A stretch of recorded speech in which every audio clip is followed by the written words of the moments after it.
Happy New Year and good afternoon. You know, the president is back here at the White House after cutting his trip to Mar-a-Lago in Florida short. The president on Twitter during his time there had been badgering Republicans in Congress to prioritize a number of items that he wanted Congress to take action on over the remainder of the session here. But it appears as though that the U.S. Senate right now, as it's voting to give the president his first veto override of his presidency. The Senate is now voting on that override of the NDAA. It's the $740 billion National Defense Authorization Act, and it enables spending on overseas military operations, weapons, pay raises, and more.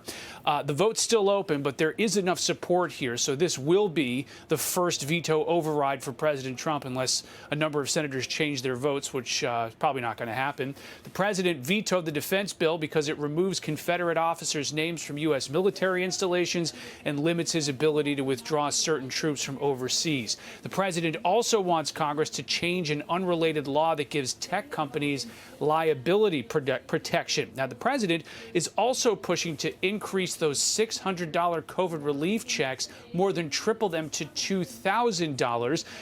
That has divided Republicans. There are a number of Republicans that back the president on this. However, the majority here, including those in congressional leadership, say the cost of increasing those checks, it's just too expensive. A huge chunk would essentially be socialism for rich people, money flowing to households earning well into six figures who did not lose any jobs or income last year. The House Democrats' bill is just simply not the right approach.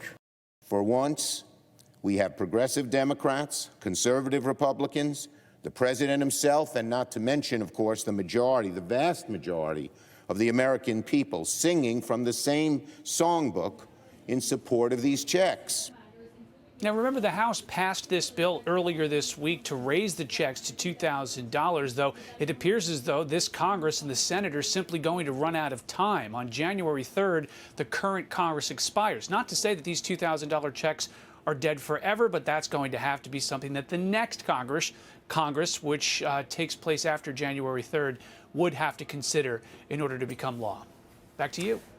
Yep, a lot to take up there. Rich Edson, Happy New Year. Thank you so much.